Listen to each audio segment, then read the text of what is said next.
How's it going, guys? Just gonna wait for some people to show up.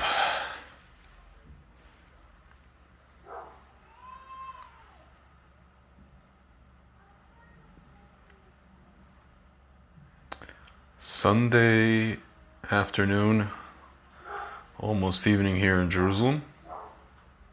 No, looks like I'm freezing up here.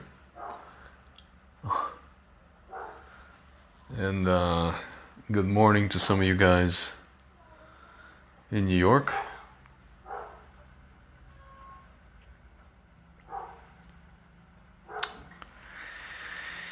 A wise man told me,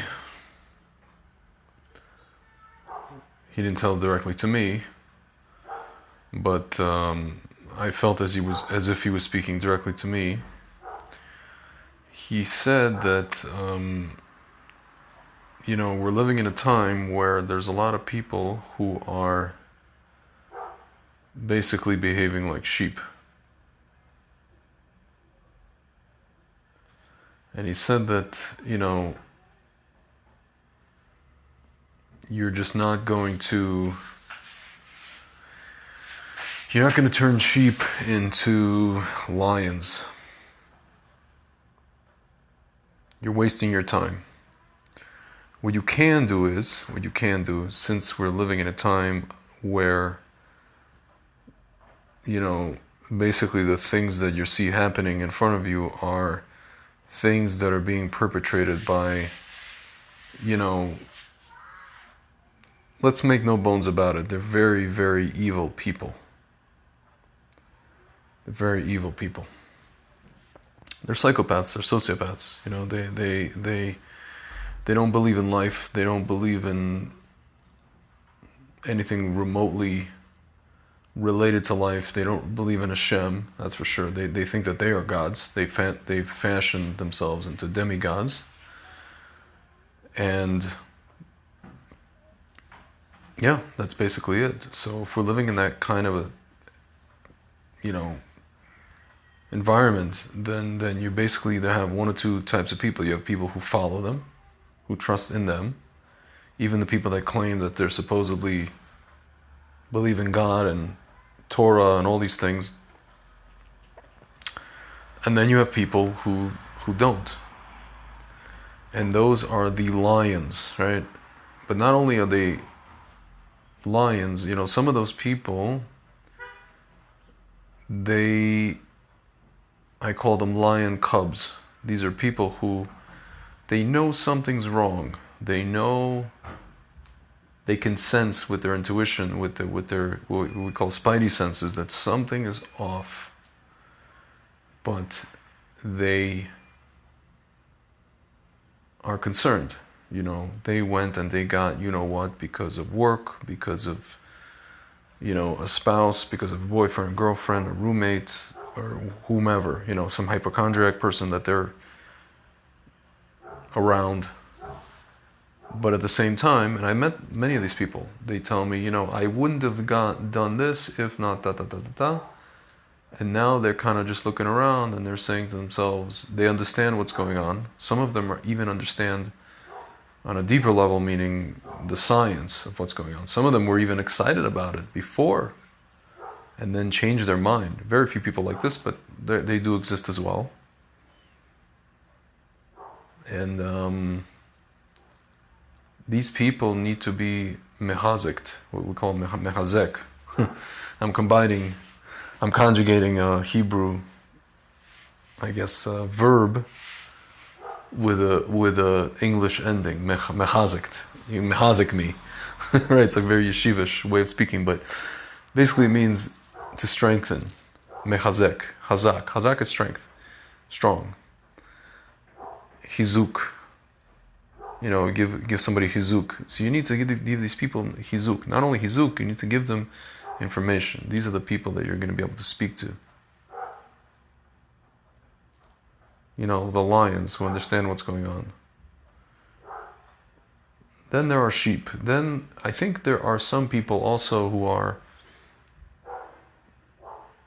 I don't even know what name to give them, but they are people who understand the I guess, ramifications of what's happening, but they're still kind of like, well, what else am I supposed to do? So let me just do this just in case, and X, Y, and Z. But they even so, those people understand the social and political ramifications of what's happening, right? So this wise person told me, these are the people you got to talk to. Guys, it's interesting.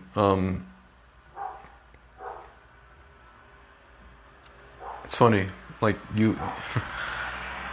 how should I put this? If you look at America, this is something I've been saying for a while. If you look at America, all you have to do is go on Twitter, right? Which is probably the world's biggest Lashon Hara machine ever, and there's a reason for that, actually. If you guys, real quick, if you in the Torah, there's a tikkun, there's a rectification for saying Lashon Hara. The rectification for saying Lashon Hara is to drink the liquid, some very strange liquid made from a bird. And so Rashi explains that it's like the tweeting of a bird, because Lashon Hara is like the tweeting of a bird. So Twitter, tweet, right? So if you go on this Lashon Hara machine and you read what people write, right? What I've noticed is that people in America, for some reason, I don't know, maybe this is, the divide and conquer thing that they've been duped into. They are not able to have a rational discussion about any issue, this issue, much less any issue, without politicizing the hell out of it. They're not able to have a discussion without, let's say, you come with an opinion and they automatically, instead of actually arguing the opinion, even if they argue the opinion, what they do is they automatically label you, put you in a particular camp. Oh, you're part of that camp. You must support this X, Y, and Z person, politician. You must support this. You must support that. It must be, if you believe this, then it must be you believe all these other 12 bazillions of things. They're not able to have a parsed out, nuanced kind of what I call itemized or piecemeal discussion about issues. They cannot, they're not capable of it. Again, I don't know if they're just not capable of it. I don't know if they've been whipped up into a frenzy. I just don't know. I don't know what the reason is. I mean, I could theorize, but anywhere you go around the world, my friends, so on Twitter, they're like, oh, you must be a Trump supporter, right wing, red state, whatever, My friends, come to Israel. You can go to any protest, any random protest on a Motzei Shabbat in Tel Aviv. Most of those people, and I can identify to you, I can show you their pictures, I can show you their Twitter profiles. They are on the left side of the political spectrum. They are Meretz supporters, they are Labor, Meretz, Kahol Lavan. My friends, I hate to break it to people. Most of the people that took this thing here in Israel are right-wing. These are people who are right-wing. They, so to speak, believe not only in the state, but they believe the people who run the state. Some of them even worship the state. Ironically, it's some of the religious people, which I became very, very disenchanted with. Some of the people that I thought I was in their, so to speak, camp, or they were one of the camps I was part of, that I had a foot in. I'm not going to say which one. But they really, my friends, they really, really disappointed me. I really became disenchanted with them. Again, it's one thing to believe that what Rav Kook used to say, that the state was just a necessary, I guess, vehicle or stepping stone for the Geulah, for Mashiach. But it's quite another to just get to a point where you worship it, where you say this is like the penultimate thing, and no matter what they say, you have to, that's, as we say, word is bond, word is gold, and you got to follow it. My friends, I'm just very shocked. So most of the people here in Israel, right-wing people, are pro this thing, are pro taking this thing. And interestingly enough, in America, it's like literally diametrical opposite. It has to do with a concept of freedom. But my friends, as goes Israel, so goes the world. You look around Israel.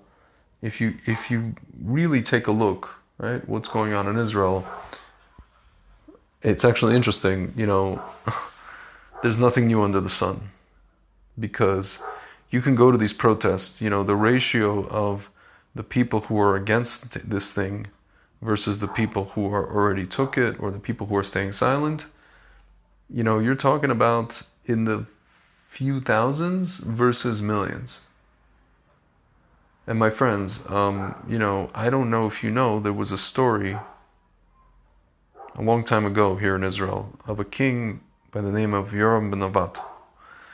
And Yoram ben Navat was, he came after King Solomon. And for political reasons, he decided that he was going to take 10 of the tribes of Israel, and he was going to get all of the, the media, he was going to get all of the, professional producers, and all of the journalists, and all of the high-end people, and all of the intelligentsia of the nation. He got some of the Kohanim, many of the Kohanim, the top Kohanim, the priestly class, and he went to a place called Beitel, and then he went to another place called Tel Dan, what today is Tel Dan, up north, and he built golden calf idols. The interesting part is that everything else that people were following him, what he was doing, was really kind of more or less indiscernible from regular run-of-the-mill worship of God. These people still supposedly worshipped Hashem, or did mitzvot, or put on tefillin, or learned Torah, or whatever it was. But they also bowed down to idols of Baal Peor, and idols of Asherah, which is like so to speak, if you talk to archaeologists today, they'll tell you it's like God's wife, so to speak, the female whatever. Right? It was an idol. So he set up idols. My friends, there were tens of millions of people in the nation who followed this king, and about 7,000, not 7 million, not 700,000, not even 70,000, 7,000 crazy anti-Baalists or crazy anti-Asherists who went like normal people. They went to Jerusalem as people go today. They went to the temple that was standing in Jerusalem. Unfortunately, the person that they were following, I believe his name is Rehoboam, also not a gift from Hashem, not exactly a big leader, but he wasn't terribly popular, and so Yoram ben Nabat, he managed to, he was very charismatic. He managed to whip people up into this frenzy, and he got them to follow him. My friends, it was a popular movement, despite the fact that people supposedly knew what they were going for. Supposedly they knew that what they were doing was not good. My friends, this is what he led the people into doing. And there was a prophet that came to him, and he said that you're doing horrible things. And I believe it was 20 years later, or 25 years later, his kingdom fell to Assyria. The prophet told him to stop doing this. He didn't stop, and the kingdom fell to Assyria. My friends, I'm telling you again, as goes Israel, so goes the world. We had a prime minister before this, whose name was Bibi, and he ran around the country, and he wanted to be the hero, right? So he ran around, and he made a contract with a company, and he said, guys, I made a contract with the company, so we better take this. He was basically, a gun was put to his head. I don't know if he put a gun to his own head or what. However it panned out, that's what he did. Then, political machinations,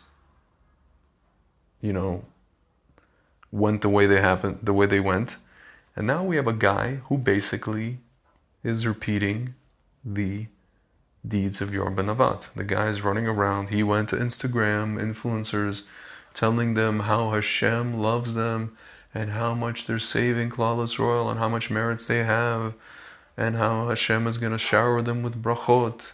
And then, my friends, this really happened. He really posted about it, Mr. Benet. Mr. B, okay? Not BB, the other guy. The guy with the kippah, my friends. Sometimes it's the guys with the kippah. That's why sometimes I don't wear this, because I mean, some friends ask me, why don't you wear a kippah? Sometimes, and I'm just like, you know, when you wear a kippah, you have to make sure you do. You're at least not doing Hilul Hashem in front of people, much less, you know, Kiddush Hashem. Okay, you have to be very careful who you're representing and what you're representing. So this guy's running around, you know, he's getting all the influences, getting all the media, doing this and doing that, has a whole machine behind him, okay? Now you guys look across the pond. It's the same thing. In America, all over the place. These people have the media with them, these people have all kinds of resources, right? And anybody who goes against them, anybody who dares to go against the dogma of the scientism, to go against the you know, who dares to not pledge fealty, right? Who dares to be a heretic, my friends, they will smear you. If you guys remember, recently Joe Rogan got COVID and he said, listen guys, I'm going to do this, I'm going to take whatever I need to do besides the stuff, I'm going to take alternative treatments, and he got well within 2 days. Now we have a boxer, Oscar De La Hoya, I don't know if you guys know, very famous boxer. He's now 48 years old, but he's in tip-top shape. Three of the, you know what's? He had 3 of them. The guy made a video, he's in a hospital bed, and he's just like, this thing is kicking my butt. This thing is kicking my butt. And meanwhile, Joe Rogan, through the kitchen sink, you know, he threw all the, you know, the stuff that people are slandering and calling animal pills and all these kind of stuff. And he said, I'm fine. 2 days later, I'm okay, Baruch Hashem. My friends, there were people, if you go on Twitter, there were people who wished him dead. My friends, again, I'm not a psychiatrist. I'm not. I don't claim to be. I'm not even an armchair psychiatrist, but I think there is a name for people who, you know, call a person who doesn't want to take something or do something what they want him to do, and then because he doesn't do that, they wish him dead. You know what that's called, my friends? You know what that's called? That is called a cult. There's a word for that. It's called a cult. Cult. That's what it's called, my friends. And so, just like in those times, Yoram and Navat, he managed to whip people up into a cult-like frenzy to the point where they followed him. Tens of millions of people followed him to worship Baal and to worship Asherah. And only 7,000 people, my friends, these 7,000 crazy antis who just were like, you know what? No, I'm not feeling this. This is weird. This is crazy. This is wrong. My spidey senses are tingling. They're telling me this is wrong. I'm just going to stay here in Yerushalayim. Yeah, with this, you know, Shvach king, Rehoboam, whatever, another present, as we say in Russian, Nipadarak, okay? So, and they stayed. And they stayed. My friends. You're not going to turn sheep. You're not going to make lions out of sheep. You have to let the sheep be the sheep.